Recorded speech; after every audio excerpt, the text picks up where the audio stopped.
தேவன் மேலே அதே விதமான ஒரு அன்பு சொன்னா அவர்கிட்ட பேசிட்டே இருக்கீங்கன்னு தெரியல. $6000 பில்லுலாம் வராது.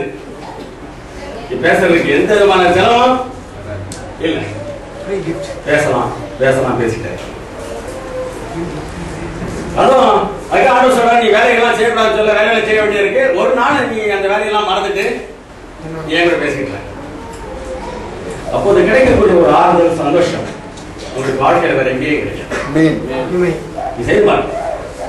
ஆனா சாத்தான் இதுலதான் நினைச்சான், தாக்குதலை தோற்றுக்கான். இதெல்லாம் சாத்தான் தன்னுடைய தாக்குதலை என்ன செய்யறான் ஏற்படுத்தி. வெளிப்படுத்தல் புத்தகத்துல 13ஆம் அதிகாரத்தில் அநேக காரியங்கள் சொல்லப்பட்டிருக்கின்றன. அதுல 2 விதமான உபத்திரவங்களை பற்றி நாம் இங்கே வாசிக்கிறோம். வெளிப்படுத்தல் 13ஆம் அதிகாரம் 5ஆம் வசனத்தை வாசித்து பார்த்தீர்கள் என்று சொன்னால், பெருமையானவைகளையும் தூஷணங்களையும் பேசும் வாய் அதற்கு கொடுக்கப்பட்டது. அல்லாமல் 42 மாதம் யுத்தம் பண்ணதற்கு அதிகாரம் கொடுக்கப்பட்டது என்று சொல்லியிருக்கிறது. 42 மாதங்கள் என்றால் எத்தனை நாட்கள்? ஒரு மாசத்துக்கு 30 நாள் வச்சுக்கீங்க. 42 மாதம்னா எத்தனை நாட்கள்?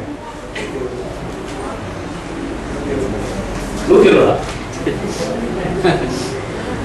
42 into 30 42 into 30 1260. பாஸ்ட் மாதிரி சொல்லக்கூடாது, நீங்க சொல்லணும். நீங்க பாஸ்ட் மாதிரி சொல்றது நீங்க விடக்கூடாது. பாஸ்ட் நான் சொல்லக்கூடாது. நீங்க பதில் சொல்லிட்டு அவங்க சொல்லப்படுறாங்க. பாஸ்ட் கல்கட் வச்சிருக்கேன். நீங்க பதில் சொல்லாதனால பாஸ்ட் பதில் சொல்றாங்க. பாஸ்ட் கல்கட் வச்சிருக்கேன். 42 மாதங்கள். ஒரு மாதத்துக்கு 30 நாள். 42 மாதத்துக்கு எவ்வளவு நாள்? 1260 நாள். தீர்க்க தரிசனத்துல ஒரு நாளை ஒரு வருஷம் என்று சொல்லி செய்யணும் பார்க்கணும். 1260 நாள்னா 1260 வருஷம். மத்தேயு சுவிசேஷத்திற்கு உங்க வேலை வந்து மத்தேயு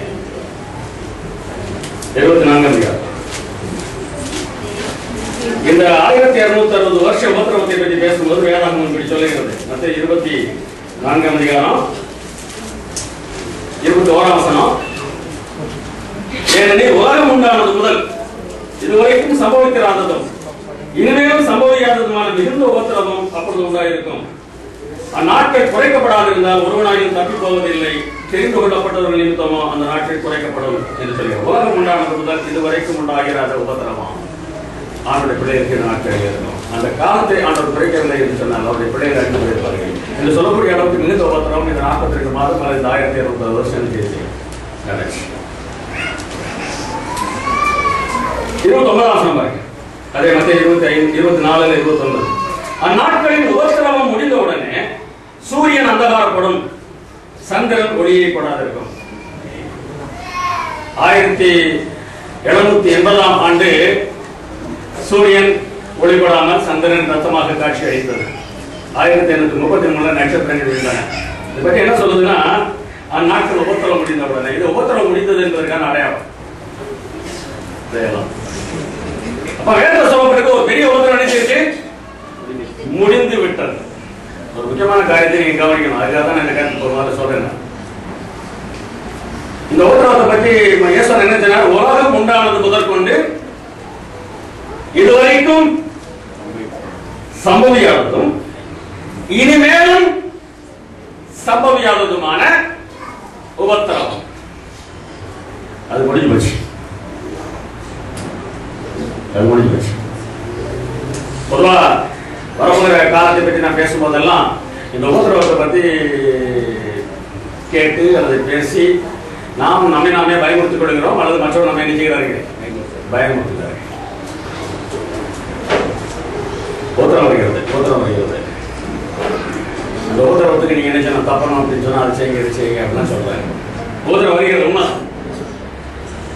இல்லைன்னு சொல்ற. உபத்திரவம் வருகிறது. ஆனால் அந்த உபத்திரவம் யாருக்கு என்பதுதான் முக்கியமானது.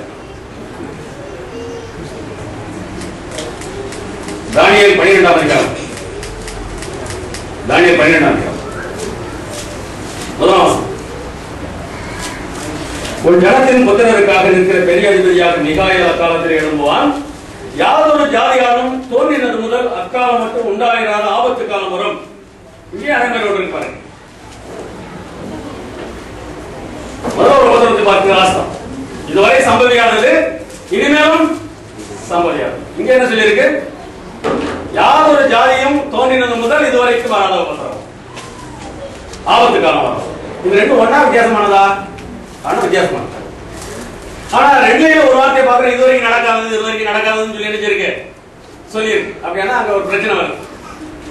எது அது வரைக்கும் நடக்காது, ஒரு சொல்லு இதுவரைக்கும் நடக்காதது இனிமேலும் நடக்காதது என்று சொல்லி இருக்கிறது. அதற்கு பின்னால் வருகிற உபத்திரத்தை பற்றி யாதொரு ஜாதியாரும் தோன்றினது முதல் இதுவரை வராத ஆபத்து காலம் வரும் என்று சொல்லி இருக்கிறது. இந்த ஆபத்து யாருக்கு என்பதுதான் முக்கியமான கேள்வி. அந்த வசனத்தை நீங்க வாசி பார்த்தீங்கன்னா பதில் இருக்குது. மறுபடியும் வாசிக்கிறேன். உன் ஜனத்தின் புத்திரருக்காக நிற்கிற பெரிய அதிபதியாக மிகாயேல் அக்காலத்தில் எழும்புவார். யாதொரு ஜாதியாரும் தோன்றினது முதல் அக்காலம் மட்டும் உண்டாயிராத ஆபத்து காலம் வரும். அக்காலத்திலே புஸ்தகத்தில் எழுதியிருக்கிறவர்களாக காணப்படுகிற ஜனங்கள் அனைவரும் விடுவிக்கப்படுவார்கள். யாருக்கு இந்த உபத்திரம் இல்ல? யாரு பேரெல்லாம் புஸ்தகத்தில் எழுதியிருக்கிறதோ அவர்களுக்கு இந்த உபத்திரம் இல்லை, அவர்கள் விடுவிக்கப்படுவார்கள். அதாங்க நகி.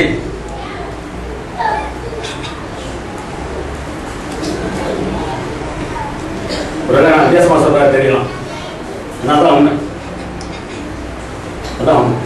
ஆனா அந்த உபத்திரம் வந்து வரப்போவதை பார்த்த உடனே நம்ம நடுங்கி போய் கொஞ்சம் பேர் நினைக்க போறோம், ஓடும். யாரும் வருவார்கள்? இந்த காலத்தில் அவரை நம்ப பழகாதவர்கள், அவரை சார்ந்திருக்க பழகாதவர்கள் அந்த காலத்தில் நினைக்க முடியாது, நினைச்சிருக்க.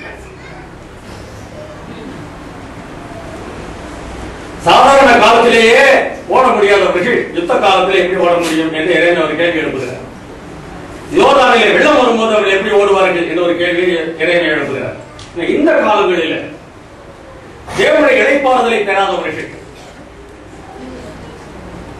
இந்த காலத்தில் தேவனுடைய வார்த்தையின்படி நடாவதவர்கள் அந்த காலத்தில் நினைக்க முடியாது, நினைச்சிக்க முடியாது. இந்த வரப்போகிற ஆபத்து காலம் எப்படிப்பட்டதாக இருக்கும் என்பதை ஒரு சில வசனங்களை நான் உங்களுக்கு வாசித்து காட்டுறேன். வெளிப்படுத்தின விசேஷம் 13ஆம் அதிகாரம், வெளிப்படுத்த 13ஆம் அதிகாரம்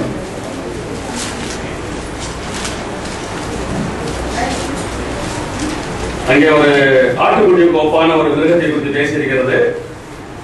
அதாவது இது ஒரு அமைப்பு, இது ஒரு ராஜ்யம். இந்த ராஜ்யம் என்ன பண்ணுமா?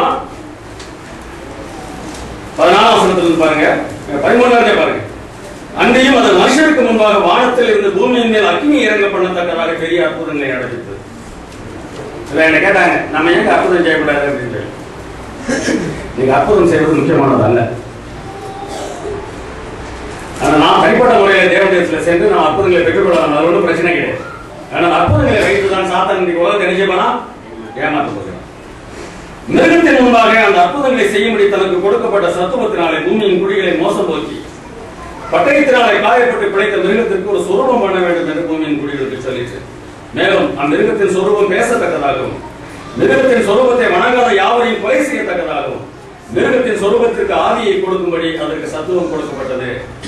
அது சிறியோர் பெரியோர் ஐஸ்வர்யவான்கள் தரித்திர சுயாதீனர் அடிமைகள் வகை யாவரும் தங்கள் தங்கள் வலது கைகளிலாவது நெற்றிகளிலாவது ஒரு முத்திரையை பெறும்படிக்கும் அந்த மிருகத்தின் முத்திரையாவது அதன் நாமத்தையாவது நாமத்தின் நக்கத்தையாவது தரித்துக் கொள்கிறோம் தவிர வேறு ஒருவன் கொள்ளவும் நிற்கவும் கூடாதபடிக்கு செய்தது.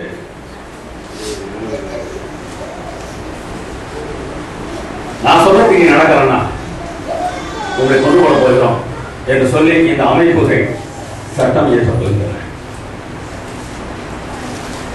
இத பொதுவாக ஞாயிறு ஆசிரியர் சட்டம் அப்படின்னு நம்ம சொல்றோம்.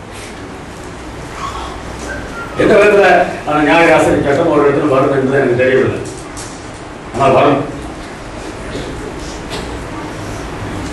தேவன் நமக்கு கொடுத்த அந்த ஓய்வு நாளை மீற தூண்ட தகுந்த விதத்தில் அப்படி நீ மீறவில்லை என்றால் நீங்கள் விற்கவும் வாங்கவும் முடியாது என்று சொல்ல தகுந்த விதத்தில் ஒரு சூழ்நிலையை இந்த உலகம் உருவாக்கும் என்று வேதம் நமக்கு சொல்கிறது. இங்கே ஒரு முத்திரை என்று சொல்லியிருக்கிறது. இந்த முத்திரை என்ன என்பதை விளங்கிக் கொள்ள வேண்டும் என்றால் தேவனுடைய முத்திரை எது என்பதை விளங்கிக் கொள்ள வேண்டும். ஒருவேளை அது தெரியாதவங்க பாஸ்டர் நீங்க கான்டாக்ட் பண்ணுங்க, அவங்க சொல்லி தருவாங்க. இப்போது நேரம் எனக்கு 10 கற்பனைகள் இருக்கிற அந்த ஓய்வு நாள் தேவனுடைய முத்திரையாக இருக்கிறது. அதற்கு மாறாக செய்யப்படுகிற காரியம் இந்த மிருகத்தின் முத்திரையாக அமைகிறது. இந்த மிருகத்தின் முத்திரை எங்க படணும்? நம்ம கையில அல்லது நெற்றியில் நினைச்சோம் பெற்றுக்கொள்ள வேண்டும். அப்படி இல்லை என்றால் அவர்கள் கொல்லப்படுவார்கள் என்று ஒரு சட்டத்தை இந்த உலகம் போட போகிறது. இந்த சட்டம் இந்த காரியங்கள் எல்லாம் பற்றி வேதம் என்ன சொல்லுதுன்னு பாருங்க. அதையும் வாசி காட்ட வேண்டும். வெளிப்படுத்தல் 17ஆம் அதிகாரம், வெளிப்படுத்தல் 17ஆம் அதிகாரம் 12ஆம் வசனம் பாருங்க. நீ கண்ட 10 மிருகங்களும் 10 ராஜாக்களும் இவர்கள் இன்னும் ராஜ்யம் பெறவில்லை. இவர்கள் மிருகத்துடனே கூட 1 மணி நேரம் அளவும் ராஜாக்கள் போல அதிகாரம் பெற்றுக் கொள்கிறார்கள். எல்லாம் ஒற்றுமையாவாங்க. இந்த உலகத்தில் இருக்கிற தேசங்கள் எல்லாம் ஒற்றுமையாகி அந்த மிருகத்தோட கூட சேர்ந்து என்ன பண்ணுவார்கள் என்று வேதம் சொல்லுகிறது பாருங்க. இவர்கள் ஒரே யோசனை உள்ளவர்கள். 13ஆம் வசனம், இவர்கள் ஒரே யோசனை உள்ளவர்கள். இவர்கள் தங்கள் வல்லமையையும் அதிகாரத்தையும் மிருகத்திற்கு கொடுப்பார்கள். இவர்கள் ஆட்டுக்குட்டியானவர்களுடனே யுத்தம் பண்ணுவார்கள். இந்த தேசம், உலகத்தில் இருக்கிற தேசங்கள் சபைகள் எல்லாம் ஒன்று சேர்ந்து ஒரே யோசனையுடையவர்களாக யாரோட யுத்தம் பண்ண போகிறார்கள்? யாரோட யுத்தம்? ஆட்டுக்குட்டியானவரோட யுத்தம். யுத்தம் வந்து ஆண்டவரோட போட போறாங்க. யுத்தம் உங்களோட இல்லை. அவரோடு அவர்கள் போட போகிற யுத்தத்துல உங்களையும் கொலை செய்வோம் என்று சொல்லி என்ன செய்கிறார்கள்? மிரட்டுகிறார்கள். ஆனா வெற்றி யாருக்கு? 14ஆம் வசனம் பாருங்க. அவர்கள் ஆட்டுக்குட்டியானவருடன் யுத்தம் பண்ணுவார்கள். ஆட்டுக்குட்டியானவர் கர்த்தாதி கர்த்தரும் ராஜாதி ராஜாவுமாய் இருக்கிறபடியா அவர்களை ஜெயிப்பார். அவரோடு கூட இருக்கிறவர்கள் அழைக்கப்பட்டவர்களும் தெரிந்து கொள்ளப்பட்டவர்களும் உண்மையுள்ளவர்களும் இருக்கிறார்கள் என்றார். ஒருத்தரும் அறுபது கஷ்டப்படுத்த போறோம், நடக்க போறாங்க, அதெல்லாம் உண்மை. ஆனா வெற்றியா இருக்கு ஆட்டுக்குட்டியானவர். நேற்று பிரசங்கத்தின் ஆரம்பத்தில் ஒரு சம்பவம் சொன்னால ஞாபகம் இருக்கா? சவுலை ஆண்டவர் சந்தித்த போது ஆண்டவரே நீ யார் அப்படின்னு சொல்லி சவுல் கேட்டாரு. அதுக்கு ஆண்டவர் சொன்ன பதில் என்ன? நீ துன்பப்படுத்துகிற இயேசு நான். அவருடைய பிள்ளைகளை கொல்ல வேண்டும் என்று சொல்லி இந்த உலகம் சட்டம் போடும்போது அவர் யாருக்கு விரோதமாக யுத்தம் பண்ணுகிறார்கள்? ஆண்டவருக்கு விரோதமாக யுத்தம் பண்ணுகிறார்கள். அதனால இந்த யுத்தத்தின் முடிவு எப்படி இருக்கும் என்பதை பற்றி ஆண்டவருடைய பிள்ளைகளாகி நாம் கவலைப்பட வேண்டிய அவசியம் இல்லை. இந்த யுத்தத்தின் முடிவு எப்படிப்பட்டதாக இருக்கும்? ஆட்டுக்குட்டியானவர் ஜெயிப்பார். அவரோடு இருக்கிறவர்கள் தெரிந்து கொள்ளப்பட்டவர்கள் அவர்கள் நினைச்சாங்க ஜெயிப்பாங்க. அதற்கு பிறகு இவர்கள் இந்த சட்டமெல்லாம் போட்டு இந்த உபத்திரவத்தெல்லாம் கொண்டு வர சமயத்துல நம்மை அழிக்க வேண்டும் என்று அவர்கள் பிரயாசப்படும் போது பெரிய ஒரு ஆபத்து காலம் வருகிறது. 7 வாதைகள் பூமியில ஊற்றப்பட போகின்றன. அந்த 7